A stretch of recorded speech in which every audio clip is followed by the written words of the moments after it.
Okay, to review, last class we discussed three prehistorical sites, right? Including Göbekli Tepe, Jericho, and kind of Hoyak. And the argument I made to you last class, which is the general scholarly consensus, is that what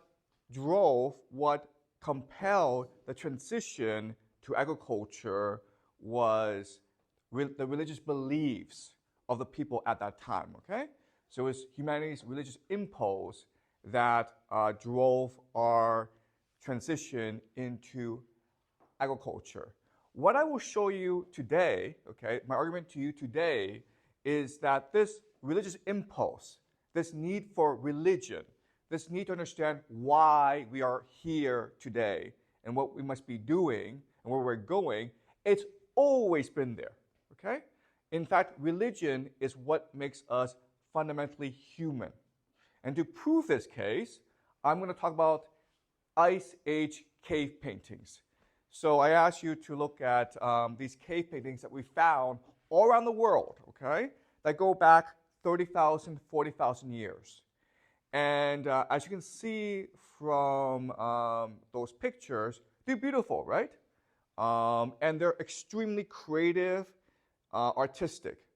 And so I want to look at three questions about the cave paintings today. First of all, how were they painted? They didn't have the technology we have today, so how did they paint these cave paintings? Second question is, why did they do this? Because when you're in a cave, it's very dark, it's very cold, and it's very hard to breathe. But they spent days in there painting them. So why did they do that? Okay, that's the second question. The third question is, and the hardest question is, what do these cave paintings represent, or what do they mean? So the first caveat, the first thing I want you to be aware of is that there's absolutely no agreement on any of these questions. Cave paintings is something that we have a lot of around the world, but there's very little evidence as to what they are, what they represent, and how they were painted.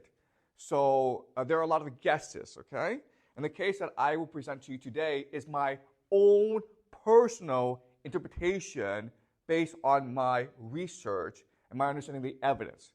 But please be aware that there are many different interpretations, and the evidence is extremely unclear about many of these things, okay? So let's start. The first thing you need to understand is that for most of human history, it's been very cold, okay? So the Ice Age only ended about 12,000 years ago, and we've seen a general warming of the planet, which has allowed us to adopt agriculture. But before then, we're basically living on a very cold planet. Now, the history of humanity is this. 300,000 years ago, we came into being in Africa. But because the world became very cold about 100,000 years ago, that meant a scarcity of resources. And that forced us to seek food and resources elsewhere. And so that drove our movement into Europe, which then drove our movement into Asia, and then across the Bering Strait, remember, because this is all ice, right? Into North America and into South America. And then from Asia, we went down to Australia, okay? So we basically colonized the planet. But there weren't that many of us. There was only about 1 million of us all around the world 20,000 years ago. And the other thing to remember is that in this process, there were actually other human beings in other places. So the Neanderthals were here, the Nesovans were here. And we interbred with them until we became the dominant human species, okay? Okay, so does that make sense? All right, so that's the background. Now, let's look at some cave paintings. Because this is in the Chauvet Cave, and this started about 30,000 years ago. So these cave paintings were a continuous process where different people at different times went to the caves and painted different pictures. They might have added more things to the pictures as well, okay? But as you can see, this is clearly representing animals, right? Bisons, rhinoceros. The other thing that's interesting about these paintings is that there's really no focus, okay? You see lions, you see horses, you see rhinos, okay? It's almost like nature is one interconnected picture, okay?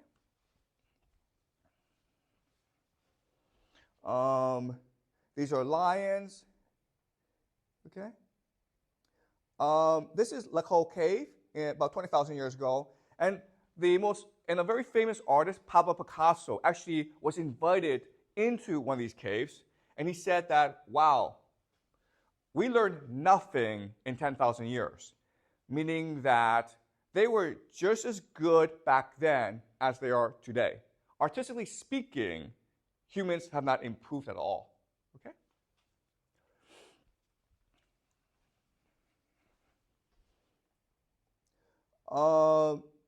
So these are horses, okay?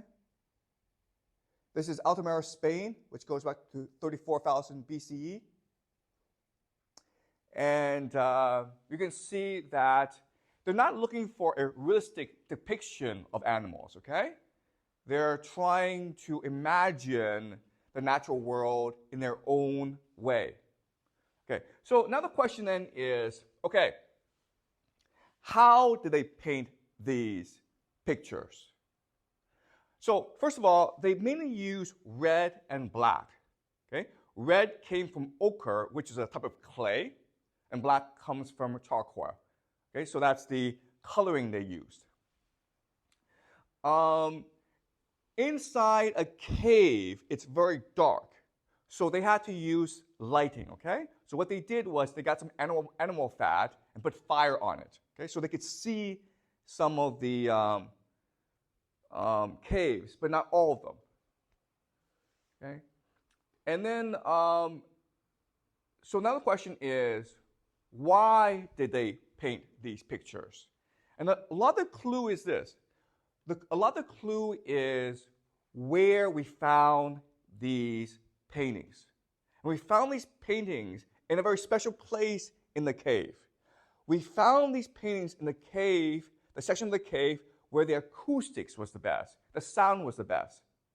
So what this means is we're fairly convinced that these paintings were part of a ritual which included music, because we found musical instruments as well, flutes, okay? So in other words, we think that these paintings are like Göbekli Tepe, which is like maybe now and then these hunter-gatherers would come into this cave for a religious festival where there's music, dancing, okay? And they are watching these paintings together. So these paintings are part of a religious festival. In other words, these paintings are not about art. It's really about religion. It's expressing the religious beliefs of the people at that time. Okay? So does this make sense, guys? All right. Yes? So what is their beliefs? So I just see that drawing cows and animals, but what does it imply for beliefs? Okay, so I'm going to answer the question, what are the beliefs right now, okay? All right. So again, no one knows what their beliefs are because they wrote nothing down, okay? They are pre-literate. We can't go back in time and talk to them, okay? So we have to use our imagination. So let's imagine that we go back in time to this time. It's very cold, and our memories have been wiped out, meaning like we've lost the knowledge of today. We've lost science. We've lost what we learned in biology class, okay? So my first question is, we're in this world, and what are things that amaze us or make us wonder or make us in awe? What are things that capture our imagination? Okay? Meaning like we see these things and we're like, oh my God, God must exist because there's no way I can explain what happened. What are these things that we would see and we would be surprised by, marvel at, basically be in awe of? What are things about our life that amazes us? What's the first thing that we can think of?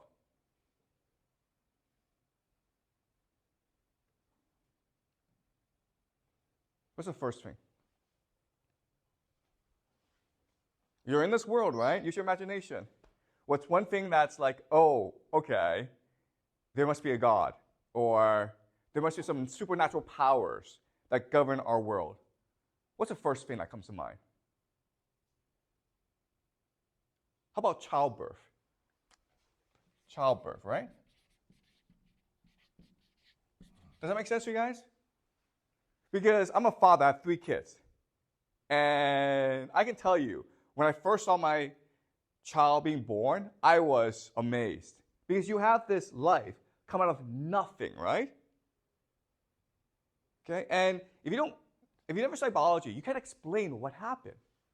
So that's the first thing that amazes us about being human, childbirth, right? What's the second thing that would amaze you if you were back here? Yeah? Child growing up, okay, so child growing up, yes. What else? How about, yeah? Okay, how about the stars, right? It's late at night, and remember, there's no pollution. So you see out into the darkness, and it's all stars glowing, right? That's pretty amazing. So what do you think these stars are?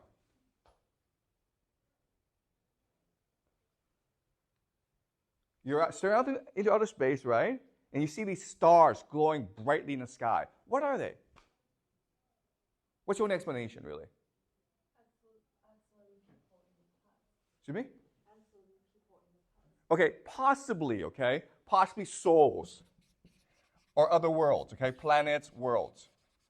In other words, the first thing that you recognize is that our world is just one of many worlds out there. Does that make sense? All right? What else amazes you about the world? Excuse me? Okay, recovery from disease. Okay, so healing. Right?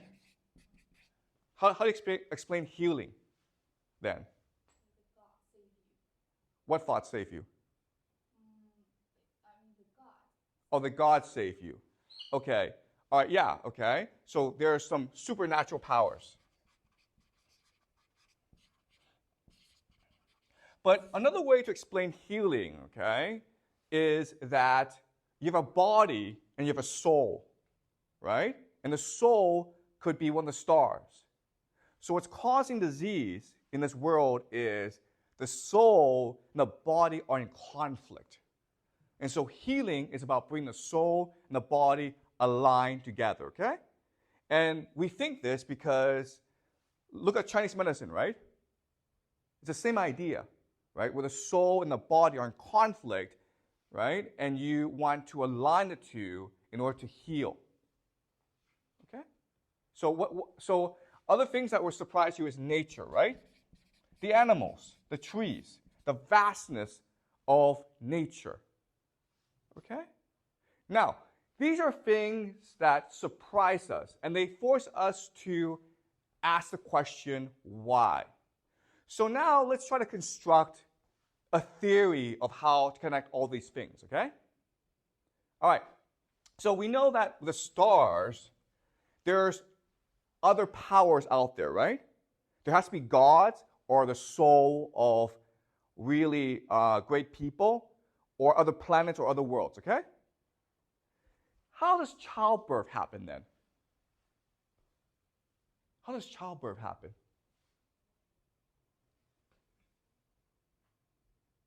What is the womb? It comes from the womb, right? What is the womb then?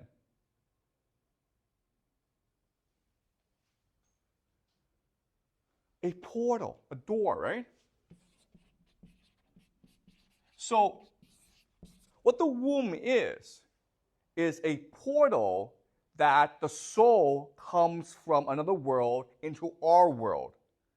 Does that make sense? Then how do people return to the other world?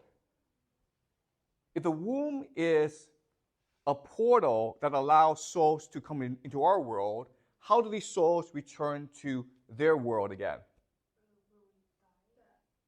But what do they do in death? How do we, so people die and then? Burial, thank you. Do you understand? So this is symmetry, right? The soul comes into our world from the mother's womb, from darkness, and then for us to return the soul back into the original world, we bury this person in darkness, and that carries that person back to the original world. Okay, does that make sense? Okay, so this is probably the simplest explanation for how life and death works. Okay? All right, so there are these portals, okay?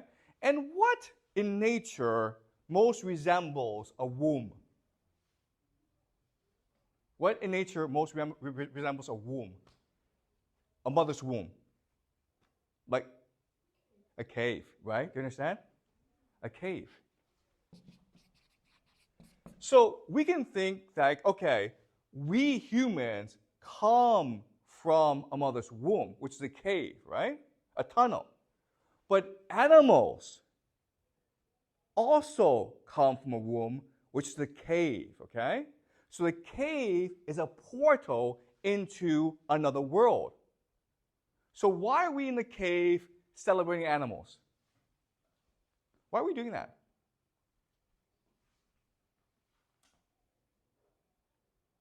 Why are we in a cave celebrating animals? What are we really doing? We respect what? We respect their soul. And what else are we doing? Because, and why are we respecting their soul?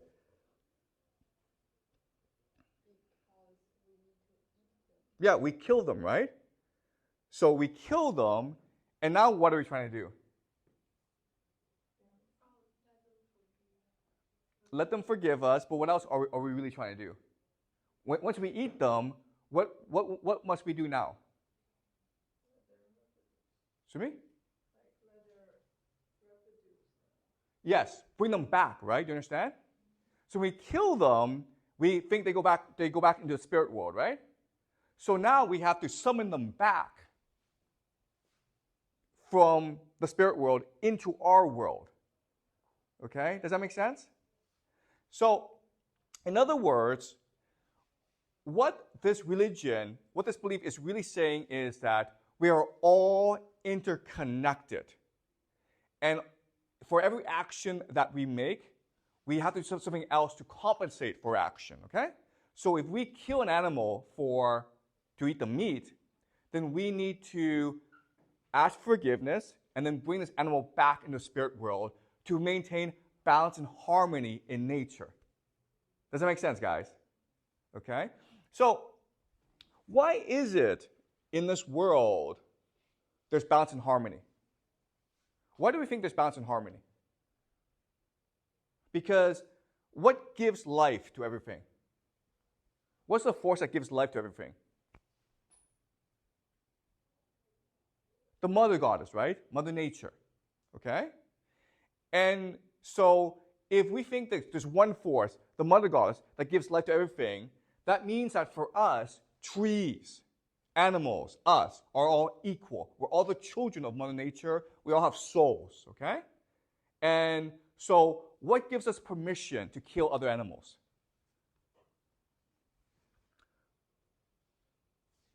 Why are we allowed to kill other animals? The other animals are our brothers and sisters, right? So what gives us permission to kill the other animals? Why are we allowed to do so?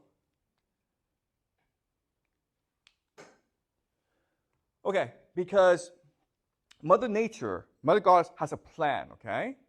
Each thing on this planet has a function. The function is to maintain balance and harmony. If we do not kill the other animals, we will die, okay? But also, if we don't kill the other animals, there'll be too many of them. You understand? So, in other words, the world is a cycle. It's a circle. And each person, each animal has a part to play in this. And as long as we play our part, then the world will be harmonious and balanced and perfect, okay? Does that make sense? Okay? Does that make sense, guys? Okay. So, we have actually a word for this religion. And this word is animism, okay? Animism. And what animism is, it's probably the first religion, okay? And it's a belief that each living thing, whether it's a tree, a mosquito, a person, or anything that's living, has a soul. Okay? And we're all interconnected because we all have souls. And so we must maintain balance and harmony. And so many of the primitive religions, okay, if you go to talk to native people in North America and South America and Australia, they all have this belief. But also there are many religions such as Buddhism, which also has this belief.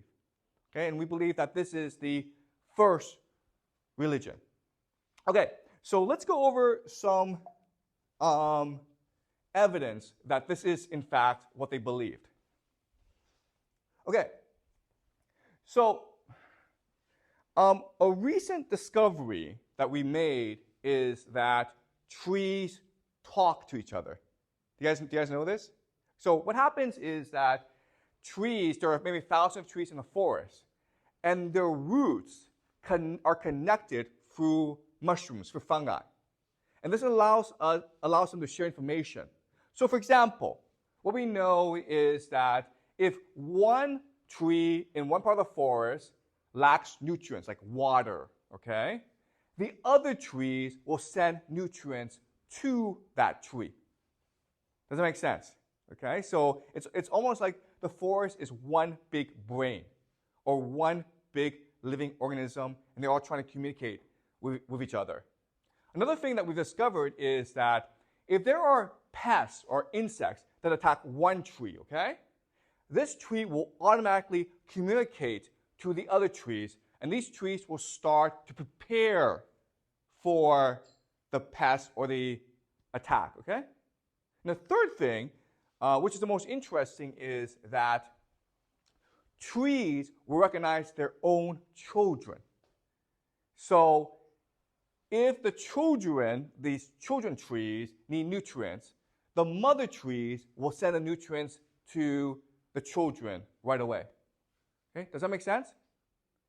So this is something that we've recently discovered, but if you think about it, if you're living back then, you can sense the you can sense almost how trees communicate because you're always in touch with nature. Okay? Does that make sense? All right. This is a cave painting, and you can see that these animals, okay, gazelles, they're going somewhere. And there are two beings here, okay?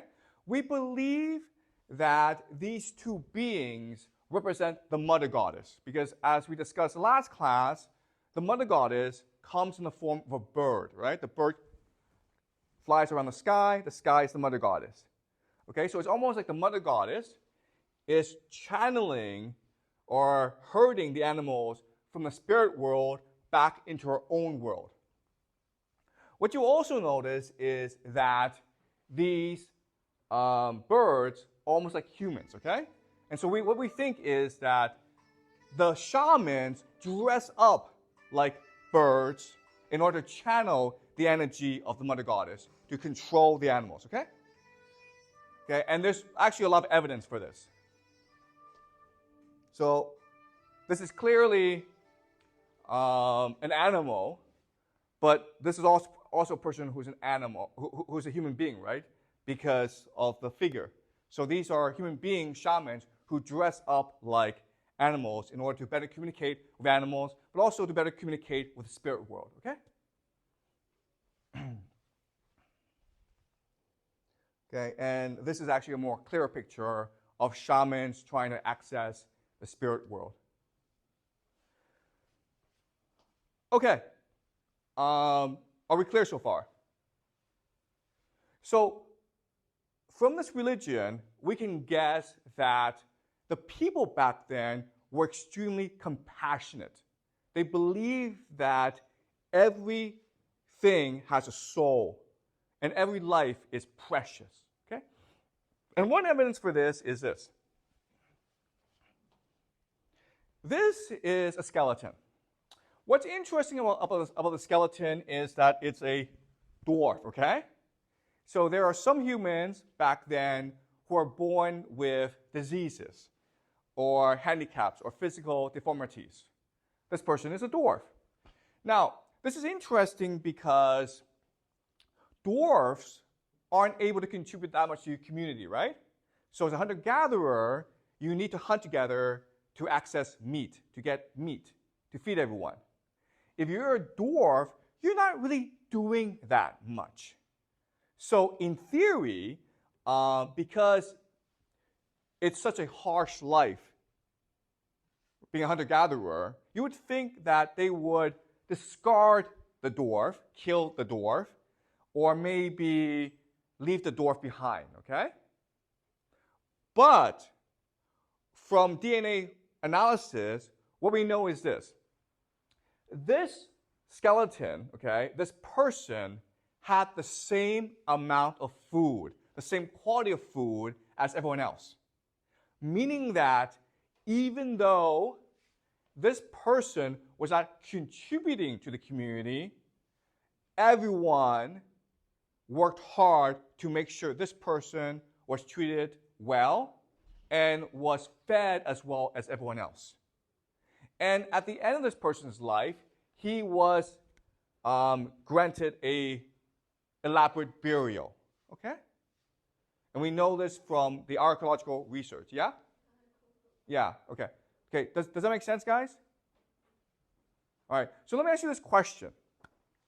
Let's make the assumption that he was, in fact, contributing to the community. How could he contribute to the community? How? They clearly thought he was special, but what made him special? If you're a dwarf, you can't hunt, but what can you do? To me? Okay, okay, but what else can you do besides food? Why would they think he was a special person? What could he do that others couldn't do? Yeah? Maybe like do paintings or other religious acts. Thank you. Okay. So maybe the religion back then is that everyone is special. Everyone's the same, right? So if you're different, it doesn't mean you're less special. It means you're more special. It means that the mother goddess has given you a special power. And maybe this power is to communicate with the spirit world, okay? So maybe the cave paintings, as you say, were done by people like this, who were in a constant state of meditation with the spirit world. And that's what inspired him to create the cave paintings, okay? Because clearly, if you look at the cave paintings, they were done by a special mind. And if you're a dwarf, you clearly see the world in a different way. And being a dwarf, it makes the most sense to be a shaman, not only because people think you're special, but because you can invest the time into meditation, into religious practice that enables you to communicate with the spirit world, okay? Does that make sense? Okay. And not only that, But what we found is that there are many burials like this, okay? So this is a passage from The Dawn of Everything, which is a fantastic book, okay, by David Graeber and David Wengrow. They're both anthropologists. And this is a fantastic book, okay? But this is a passage from the book. So Roma II is the dwarf. He goes back 10,000 years, okay? And it was a pretty elaborate burial. And as this paragraph says, we know he ate exactly the same food as everyone else, okay? He was not discriminated against in any way. And the last passage here is, neither is Roma II an isolated case, okay? We have many examples of this. When archaeologists undertake balanced appraisals of hunter-gatherer burials from the Paleolithic, okay, meaning the Ice Age, they find high frequencies of health-related disabilities, okay? So the people who are buried tend to be the ones who are disabled. They have some form of disease, which makes us think that maybe they're shamans, okay? They were picked to be shamans because hunter-gatherers thought you're different, therefore you must be special. Therefore, the mother goddess favors you, okay? And high levels of care until the time of death. Sometimes their funerals were remarkably lavish, which meant that they were prioritized by the community. They were highly valued by the people around them, okay? The best explanation is, well, they were shamans. They were people who could access the spirit world and communicate with it, okay? Does that make sense, guys? All right. Any questions before I move on? All right. Now, another amazing thing that we found about Ice Age cave paintings is that they have symbols, okay? So we saw pictures, but a Canadian anthropologist named Genevieve von Petzinger, she went all around the world and she documented symbols in these Ice Age cave paintings, and she found recurring symbols. For example, the hand, okay? The hand is everywhere. The spiral, the quadrangle, the circle, okay? The asterisk. Let me ask you this question. Why would paintings have symbols? Why would drawings have symbols? Why can't you just draw the thing? Why do you need to have symbols?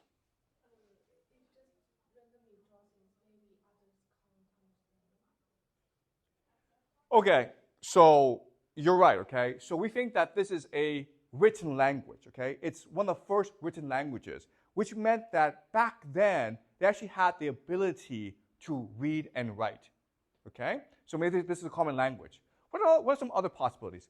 Why would you want to use symbols in a painting?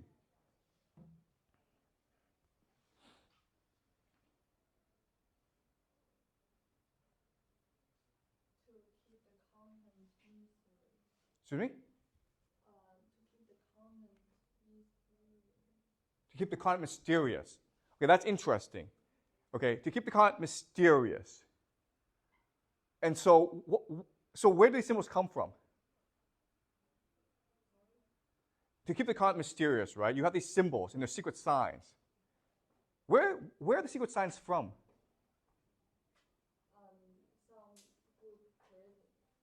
I know, but where do they believe they got the signs from? Okay, do you understand? Okay, so another theory, okay, again, we don't know, okay, no one knows. But let's look at different theories. Another theory is that this is the language of the gods, right? As you say, to keep the content mysterious, to give it divine or holy or sacred meaning. Okay, does that make sense? Okay, what are some other possibilities? Or maybe they just have to save time. Because I don't know, like drawing a symbol can save time, but rather than drawing a whole bunch of pictures. Yes, exactly, okay. Yeah. So this can also be a shorthand, okay? We call this shorthand. But also, like, there's some things you can't draw. For example, love, or energy, or repetition, or balance, harmony, cycle, right? These things you can't draw. So you have to represent them using symbols, okay? So there are many different possibilities, which means this, okay? Let's just summarize what the possibilities are. What are the symbols in art, okay? The first is that maybe you're trying to visualize an idea, okay? You can't draw energy or life force or cycle repetition, so you just have to use a symbol to represent it, okay? Which means what? Which means that each picture is a mythology. It's a story, okay? Do you understand? The pictures aren't trying to show you a picture, they're trying to tell you a story about the world. And that's why symbols are important. Because in a story, there are ideas that you cannot visually express. Okay, does that make sense? Okay? That's the first thing. Second thing is that you're trying to visualize the language of the spirit world. Okay? So this goes back to making the concept mysterious. Okay, why do we think this? The answer is this. Okay, we think that when they drew, the way to access the spirit world is to use drugs, okay, what we'll call psychedelics. So, in other words, there are certain plants that if you drink, okay, it makes you see things. And the things they see are, in fact, the symbols, the geometric signs. So, in other words, they went to the spirit world, or they think they went into the spirit world, and then they're just trying to express the language of the spirit world, okay? Does that make sense? All right, so this is a complicated idea, okay? But I want to introduce this idea to you, like how we perceive or how we understand reality. So for most of human history, we thought that, oh, reality was just reality. And we are just trying to see reality, okay? Reality is something that you must see. And then along came a philosopher.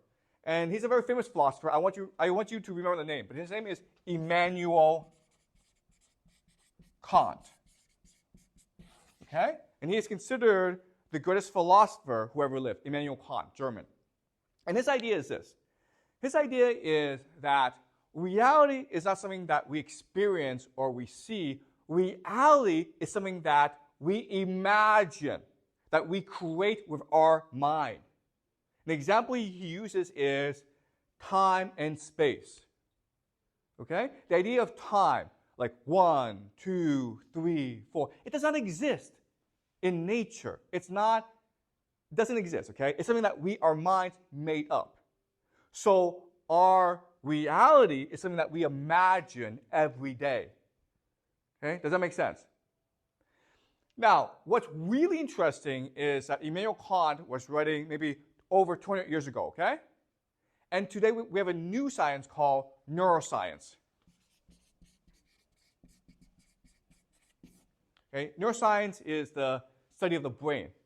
And what's really amazing, okay, and we will discuss this in future classes, is that neuroscience has confirmed Immanuel Kant, meaning like we now know that the brain imagines reality, okay? It projects reality.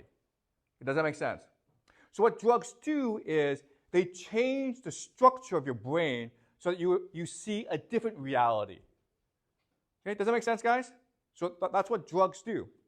And so when they see a different reality, maybe they're seeing symbols, okay? So that's the second thing about symbols in art. Now, the last thing is these symbols are mysterious, right? And mystery makes things sacred and divine, right? So back to childbirth. Childbirth is something that back then they couldn't understand. Therefore, they have to believe that childbirth is sacred and divine, and therefore, women are sacred and divine. Because only women are able to give birth. Men are allowed to give birth. Okay? So back then, we believed that for most of human history, either we were egalitarian, meaning like men and women were equal, or women had more power than men. only in recent history do men have more power, okay? And how this happened, I'll explain to you next week, okay? But just remember, like back then, there was no separation of sexes. If anything, women were considered superior to men. Remember, like the god is a mother goddess, a female. And therefore, women are more special than men. And they know this because women give birth, not men. Okay? And childbirth is mysterious. Does that make sense? Okay, so we understand symbols in art as doing these three things. Now we have a more comprehensive or complete understanding of why they did art. Okay? The first reason is what they're trying to do is they're trying to visualize their mythology. Okay? They're trying to take this idea, their understanding of how the world works, their religion, and they're trying to visualize it. Okay? So art is basically religion. There's no difference. Second thing is that they're trying to show to themselves how reality works, okay? They're trying to show that the underlying reality is a soul or God, okay? Does that make sense? Now, the last thing, which is the most important, is they're trying to create a common memory and imagination, a language, a mythology that they all share together, okay? And this is what we call society. Does that make sense? So in other words, okay, the argument I'm trying to make to you today is, one, religion has always been there since the dawn of humanity.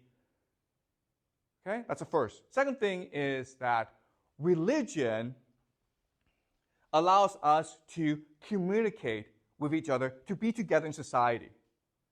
So the third thing is religion is what allows us to be fundamentally human.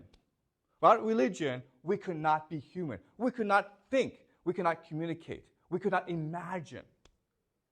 Does it make sense, guys? Okay? Any questions about this? Okay, now let's look at a quote.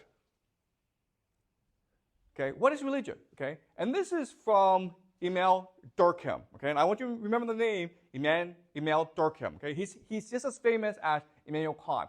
Emile Durkheim is considered the founder of sociology. Okay, so when you go to university and you study sociology, guess what? You'll mainly be studying Emile Durkheim. Okay, so this is what he says about religion.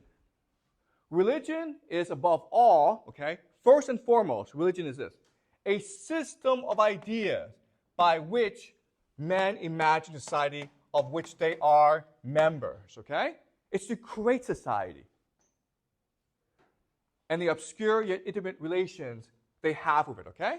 Religion is a way for them to understand the world. All right? Does that make sense, guys? All right. So let's look at what he says again in more detail. Okay, so the great service that religions have rendered to thought is to have constructed a first representation of what the relations of kinship between things might be. Okay? So what this is saying is that religion allows us to construct an understanding of the world. Okay? So basically the first religion was this, right? And this is just a theory of the world. And this is important because from this theory, we are able to construct more theories. All right. Given the conditions in which it was tried, that enterprise could obviously lead only to makeshift results. Okay? Meaning that, okay, well, listen, religion, it's all about guessing. It's all about hypothesizing, okay? So, a lot of these ideas aren't going to work out. That doesn't matter. But then, are the results of any such enterprise ever definitive, and must it not be taken up again and again, okay? So our desire to know, our curiosity, forces us to constantly we imagine our religion. Furthermore, it was less important to succeed than to dare. The fact that we try is what's important. What was essential was not to let the mind be dominated by what appears to the senses, okay? But instead to teach the mind to dominate it and to join together what the senses put asunder. So, as human beings, we're not trying to see the world, we're trying to imagine the world. Okay? That's what makes us human. Okay? Going back to Immanuel Kant, our ability to imagine reality is what makes us fundamentally human. As soon as man became aware that internal connections exist between things, science and philosophy became possible. So from religion, we developed philosophy and science. In fact, you can say that science today is our religion. Okay? There's really no difference. It's just an understanding of the world based on our imagination and some evidence. Religion made a way for them. It is because religion is a social thing that it could play this role. To make men take control of sense impressions and replace them with a new way of imagining the real, a new kind of thought had to be created. Collective thought, okay? So religion is our collective consciousness. It's what allows society to come into being. If collective thought alone had the power to achieve this, here is the reason. Creating a whole world of ideals through which the world of sense realities seem transfigured would require a hyper-excitation of intellectual forces that is only possible in and through society, okay? It's only because we are together are we inspired to come up with religion. So religion is fundamental to being human. Without religion, there could be no society. Without society, there could also be no religion. Okay? Do you understand? So the implication of all this is that as a human, first of all, you are not alone. If you're alone, you're not a human. You're a human because you live in society. You're with other people. And because you're with other people, you must have a collective consciousness or an idea you share together, and we call this thing religion. Okay? Does that make sense? This is clear to you guys? All right. Any questions? Anything you are not clear about? Do you see how all this connects together? Okay? The cave paintings is what started it. Cave paintings is the expression of a religion. Then when the Ice Age ended, we had the chance to settle down, we created communities to celebrate our religion, and that's what gave rise to agriculture. Okay? And the religion that we use is probably something like this. Okay? The world is interconnected. There's a mother goddess that gives light to everything. Okay? Any questions? Anything you're unclear about?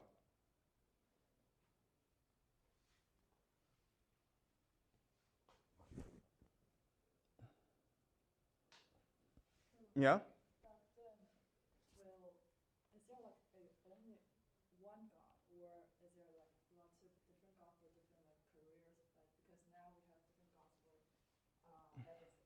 Okay, so that's a great question, okay? So the question is monotheism, okay? So the three major religions of today, Christianity, Islam, and Judaism, okay? They're all monotheistic, meaning they believe in one God. So this is actually a very recent innovation, okay? So back then, they wouldn't have a concept of power hierarchy. Do you understand? They wouldn't think that the mother goddess is the greatest god of all. They could only think like the stars, right? There's no hierarchy in the stars. They're all over the place. Okay? So maybe the mother goddess gives birth to our world, but maybe there's another god that gives birth to another world, okay? So they wouldn't think in terms of hierarchy. We think in terms of hierarchy today because of monotheism. But back then, they wouldn't think so. Okay? Does that make sense? so maybe today you can think of a pyramid, okay? There's people at the top. But back then they would think like it's a river. Okay? We're all part of the river. It's a cycle. It just goes in circles. And there's no differentiation or there's no power hierarchy. Things go wrong when there's conflict inside this river, okay? When people don't do things they're supposed to be doing. Okay? So, and these things are what? What are things that defy the mother goddess or go against the mother goddess?